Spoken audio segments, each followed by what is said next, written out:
কি ভাবছিস এখানে দাঁড়িয়ে? ভাবছি, দেখতে দেখতে দেখ সব মিটেও গেল। সেই দিনটার কথা মনে পড়ে। সে প্রতিদিন আমাদের কাছে এসেছিল, মানে ছোট্ট বাচ্চাটাকে নিয়ে এসেছিলাম আমরা। তারপর থেকে কত দিনের প্ল্যান অন্নপ্রাশন করব। দেখতে দেখতে 6টা মাস কেটে 7 মাসের আমাদের অন্নপ্রাশন হয়েও গেল। এই তো সেদিনের কথা বল অভিপ্সা, এই ছোট্টটাকে নিয়ে এলাম। কত দিনের কত আমাদের প্ল্যান, অন্নপ্রাশন করব, কত কি করব, আর দেখতে দেখতে অন্নপ্রাশনও হয়ে গেল। কিন্তু এখানে অন্নপ্রাশনের আগে আমাদের যে স্ট্রাগলটা, মানে স্ট্রাগল বলবো না, কাইন্ড অফ আমাদের এখানে কিছু জিনিস আছে। লাইক জার্মানিতে আমাদের যে গাইনোকোলজিস্ট খোঁজা থেকে শুরু করে যে জার্নিটা। মানে ইন্ডিয়ার একটা জার্নি ছিল যেটাতে আমরা আভিয়ানকে করেছিলাম, মানে আভিয়ান পড়া হয়েছিল। আর এটা যদি কম্পেয়ার করি জার্মানির সাথে, অনেকটা হেল অ্যান্ড লট ডিফারেন্স। কেন কি ওইখানে তোমার গাইনি পাওয়া ইজি, জার্মানিতে ইভেন গাইনি পাওয়া হচ্ছে টাফ। এখানেও তোমাকে রিজেকশন হয়, সেটা আমরা কোনোদিনই জানতাম না কি এখানে গাইনিটা একটা রিজেকশন। মানে ওখানে গাইনিরা বস থাকে পেশেন্ট নেবার জন্য। এখানে কত গাইনির কাছে আমরা ঘুরেছি, কোথাও জায়গা পাইনি। মানে সমস্ত গাইনির কাছাকাছি আমরা গেছি যে এখানে যদি জায়গা পাওয়া যায়, বাট কোনো গাইনির কাছে মানে সবাই ফুল। এটা একটা মানে অদ্ভুত অভিজ্ঞতা আমাদের। তারপরে হচ্ছে গাইনি পাওয়া, তো ওটা তো স্মুথ জার্নি ছিল একবার গাইনি পাওয়া পর। একবার পাওয়ার পর দ্য মানে journey was easy, but gynae খোঁজাটা এখানে এটা অনেকটা টাফ। একটা বড় ব্যাপার। আফটার গাইনি খোঁজার পরে হসপিটাল খোঁজা, ডেলিভারি কোথায় হবে? এটা তো হসপিটাল খোঁজাটা মনে পড়ে। মানে আমি যেদিন লাস্ট আমি ব্যাগ গুছিয়েছি, আমি তোকে রোজ বলতাম আমার ব্যাগটা গুছিয়ে দে গুছিয়ে দে। লাস্ট দিন আমি বলছি এবার গোছাবি তো গোছা, নাহলে ব্যাস সব থাকলো। আমি সব জামা কাপড় পেরে লাস্ট যেদিন রাত্রিবেলা আমরা ব্যাগ গোছালাম, পরের দিনই আমি হসপিটালে ভর্তি হলাম। হসপিটাল খোঁজাটা কত টাফ ছিল আমাদের, রাইট? মানে এটা আমরা হসপিটাল কোনোদিন খোঁজার ইন্ডিয়াতে গল্প ভাবতে তো পারি না কি হসপিটালে আমাকে খুঁজতে হবে, সেখানে অ্যাডমিশন নেবে না। এখানে ওখানে হসপিটাল আমরা চুজ করি, মানে আমরা কোন হসপিটালে ভর্তি হবো। এখানে যে হসপিটাল ফাঁকা থাকে সেই হসপিটালে আমাদেরকে যেতে হবে। আমাদের মনে পড়ে আমরা কটা হসপিটাল দেখেছিলাম, 4টে সম্ভবত। এসলিঙ্গানের একটা, রুইত একটা, ওলগার, আবার ওলগা থেকে আরেকটায় পাঠিয়েছিল মারিয়ান হসপিটাল সম্ভবত। আমরা 3টে হসপিটালে আমরা নিজেরা যোগাযোগ করেছিলাম, সমস্ত বিজি, কোথাও জায়গা নেই। আর এদিকে তখন আমার প্রেগনেন্সি 9 মান্থ সম্ভবত চলছে। 9 months। 9 মান্থে গিয়ে মানে কি টেনশন, আমাদের ডাক্তার হসপিটাল খুঁজতে হবে ডেলিভারির জন্য। But we are fortunate enough কি আমরা রুইত একদম নিয়ারেস্ট হসপিটালে পেয়ে গেছি। হসপিটালে পেয়েওছি আমরা। 3টে হসপিটাল 3টে ডেটে পেয়েছিলাম, সবার ফার্স্ট রুইতটাই পেয়েছিলাম। তো আমরা ঠিক করেছিলাম যদি এখানে পেয়ে যাই, আর ওটাই আমাদের লাস্ট প্রায়োরিটি ছিল, বিকজ ওখানে এনআইসিউটা ছিল না। কারণ আভিয়ানের টাইমে আমরা যথেষ্ট স্ট্রাগল করেছি। তো এবারে ভগবান না করে কিছু হোক, আমরা ভেবেছিলাম যে এনআইসিউটা থাকলে বেটার। আর ওর বার্থ ওয়েটও যেহেতু অনেকটা কম ছিল, কারণ ডক্টর তো এখানে ওয়েট চেক করে, তো সেই জন্য ওটা আমাদের লিস্ট প্রায়োরিটিতে ছিল। প্লাস কিন্তু সবটাই ভগবানের, ভগবান যা করবে সেটা হবেই। এই সেদিনের কথা, মানে কত কিছু করেছি আমরা ওকে নিয়ে। প্রেগনেন্সি জার্নিটা এখানে আমার কত ইজি ছিল। প্রেগনেন্সিতে আমরা মানে ঘুরতে যাওয়ার কথা ইন্ডিয়াতে ভাবতেও পারি না, সেটা এখানে মানে বার্লিন গেছি। প্রেগনেন্সিতে আমরা কতগুলো ঘুরেছি। নরওয়ে ট্রিপটা, নরওয়ে ট্রিপ। নরওয়ে ট্রিপটা তো That মানে was- লাস্ট মোমেন্টে ওটা আমরা হবে কি হবে না কতটা দোটানায় ছিল। ডক্টরকে জিজ্ঞেস করছি, ডক্টর বলছে তোমাদের ওপর, তোমরা চাইলে যেতে পারো, কিন্তু ওখানে গিয়ে যদি এমার্জেন্সি কিছু হয় তখন পুরো কস্টটা ডক্টরের কাছে এসে পড়ে এখানে। তো সেই কারণে ডক্টর লিখেও দেবে না যে তোমরা যেতে পারো। তো ওটা পুরোটাই নিজের রিস্কে। প্লাস তোমার, হ্যাঁ আমরা ফিল করেছি যে যেতে পারি, সেই জন্যই গেছি। বেসড অন ইউর হেলথ, মানে তুমি অ্যাক্টিভ আচ্ছা, ছিলে, যদি মনে তোমার হয়। কিছু মানে প্রবলেম ছিল না। সো উই থট কি হ্যাঁ we can take a risk. Maximum কি হবে কি আমরা গিয়ে ওখানে বসে থাকবো, right? Will not go somewhere. করেও ছিলাম অনেকটা রিল্যাক্সিং জার্নি। আমাদের মেন প্রায়োরিটি ছিল হচ্ছে নর্দার্ন লাইট। এটা 1 বছর আগে থেকে আমরা টিকিট কেটেছি, এক তখন বছর অভিজ্ঞতার প্ল্যানিংও ছিল না, হুম। তখন নর্দার্ন লাইটের প্ল্যানিং আমাদের ছিল। আর সেই সেইটাকে 1 বছরের প্ল্যানিংটা, তার মাঝে কত কিছু হয়ে গেল। আমাদের ট্রেন মানে ফ্লাইট ক্যান্সেল হলো, আমাদের এয়ারবিএনবি ক্যান্সেল হলো, বাট সবকিছুর পরেও আমাদের ট্রিপটা ভালো ছিল। হ্যাঁ। হয়ে গেছে। বাট আমরা ভাবিও নি মানে এই পরিস্থিতিতে যে ঘুরতে পারবো। তারপরে ডেলিভারি টাইমটাও মানে ইট ওয়াজ কাইন্ড অফ মানে আমি তখন গেছিলাম তুই তো এতে তখন অফিসের একটা সেমিনারে। আমি অফিসের ভাবছি সেমিনার। করবো কি করবো না, আমার একটু হালকা হালকা পেন আমার হচ্ছিল। নিজস্ব অফিস ছিল না, সেটা সেটা অন্য জায়গায়, সিন্ডাল ফিঙ্গারের Single অফিসটা finger সম্ভবত। office আছে। তাও আবার একটা সেমিনার ছিল।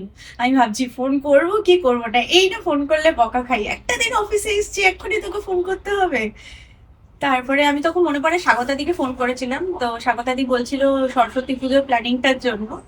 সরস্বতী পুজো ছিল তখন 20শে জানুয়ারি ও হয়েছিল। তার 1-2 দিন পরেই ছিল সরস্বতী পুজো। তো স্বাগতাদি বলছিল সরস্বতী পুজোয় কি আসতে পারবি? আমি বললাম মনে হচ্ছে না স্বাগতাদি, আমার না হালকা হালকা পেন হচ্ছে।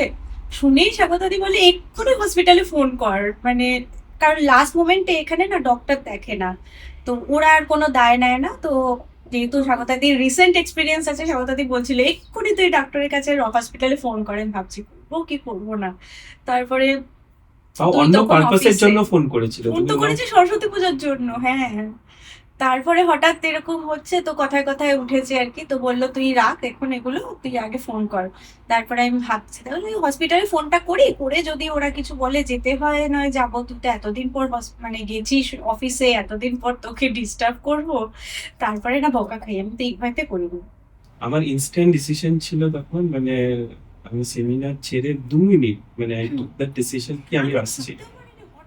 ফোন করে বলে আমি আসছি, তুই এ কর, Ready. রেডি হয়ে থাক, আমি আসছি। মানে সেই যাওয়াটাই যে হসপিটালে ফাইনাল যাওয়া হবে সেটা মানে আমার স্বপ্নেও ছিল না। তারপরে তুই সেমিনার ফেমিনার ছেড়ে এখানে চলে আসলি, আর তারপর তো অভিপ্সাকে নিয়েই একেবারে ঘরে ঘরে ফিরলাম। ফিরলাম। তুমি হ্যাঁ, মানে তুমি অ্যাডমিশন হলে ডাইরেক্টলি ওই দিনই এন্ড দেন অফিস। তারপরে হসপিটাল থেকে মানে এত কাছে হসপিটালটা পেয়েছি বলে কত সুবিধা। হসপিটালে গেছি, আমাদের তো ব্যাগ ফ্যাগ কোনো কিছু নিয়ে যায়নি, বাট ওই সময় আমাকে অ্যাডমিট হতে হলো। তারপর তুই বাড়িতে এলি ব্যাগ আনার জন্য, আর ব্যাগটাই নিয়ে যেতে ভুলে গেলি। মানে আমাদের ব্যাগ সমস্ত গোছানো ছিল, তোকে বললাম যা এবার ব্যাগটা নিয়ে আয় ফাইনালি। তুই বাড়ি গেলি, বাড়ি গিয়ে চলে এলি, ব্যাগটাই নিয়ে আসলি না। ওই থাকে নাকি, মানে মাথা ফেটে যায়, মানে at that time হয় অনেক সময় সিচুয়েশন কি কাজ করছে না, রাইট? বাট ওই সময় আভিয়ান প্রচুর প্রচুর আমাদেরকে সাথ দিয়েছিল, মানে ওই সকাল থেকে হসপিটালে বসে থাকা, তারপরে খাওয়া নেই দাওয়া নেই, মানে আমি খাচ্ছি না বলে কোনো বায়নাও করেনি। হসপিটালে নার্সরা এত হেল্পফুল, মানে নার্সরা ভীষণ কেয়ারিং ছিল। নার্সরা ওকে বলছিল জুস খাবে না জল খাবে, তো জুসটা খুব ভালোবাসে, জুস বলেছিল। তো নার্স তখন বোধহয় খুঁজতে গিয়েছিল, জুস অ্যাভেলেবেল ছিল না। আপনাকে আবার খেলনাও দিয়েছিল, মানে ড্রয়িং করার দিয়েছিল। ড্রয়িং করার জন্য এখানে বাচ্চাদের প্রচন্ড কেয়ার করা হয়, আর তোমার ওকে যত রকম অ্যাক্টিভিটি সম্ভব ওকে দিয়েছিল, দিয়েছিল। বসে খেলছিল, একটুও ডিস্টার্ব করেনি। আর আমার যেহেতু খাওয়া অ্যালাউ ছিল না তখন, মানে হসপিটালে যাওয়ার পর তো জানতে পারি যে হ্যাঁ, তখন থেকেই মনিটর ওরা স্টার্ট করে। তারপর তো সেদিন সন্ধ্যে 7:30টার সময় হয়েছিল বিপসা, তো তখন থেকে মনিটর করছিল, কিন্তু আবিয়ান একটু আমাদেরকে ডিস্টার্ব করেনি। রোহিত হসপিটালটা খুব ভালো ছিল, নার্সরা প্রচুর আমাদের কেয়ারিং লিস্ট ছিল। প্রায়োরিটি ছিল, কিন্তু But হসপিটালটা it was, তো ভালো ছিল টাচুড। মানে নার্সরা প্রচন্ড কেয়ারিং, মানে আমি শুনেছি এসলিঙ্গানে তোমার ওলগা একে নার্সরা ডেকে ডেকে ডেকে ডেকে সাড়া পাওয়া যায় না। রুইতে আমি ডাকার মুহূর্তে, মানে যে মুহূর্তে বেল বাজে 2 সেকেন্ডের মধ্যে নার্স হাজির। কি করতে, মানে তোমার জন্য আমি কি করতে পারি? প্লাস তোমার আমার পাশের বেডেও যদি কেউ থাকে, তাকে দেখতে এসছে, তখনও আমাকে জিজ্ঞেস করে যাচ্ছে যে তোমার কি কোনো হেল্প লাগবে।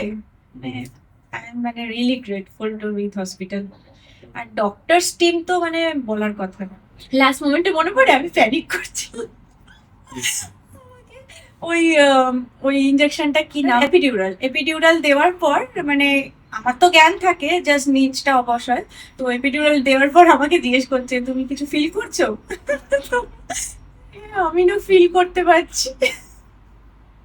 ও তারপরে অ্যানেস্থেসিয়াস্ট যে ছিল আমাকে বলেছিল শি ইজ প্যানিকিং, লেট মি, আমাকে একটা ইনজেকশন দিল তোর প্যানিকটাকে মানে রিল্যাক্স করার জন্য। তো বলে no, she will not feel the pain, she is panicking. তুই ভয় পেয়ে গেছিলি কি ও ফিল করতে পারছি? তুই তো বলছিস আমাকে, কিন্তু আমি ফিল করতে পারছি তো না। তখন কিরকম ফিল হচ্ছিল?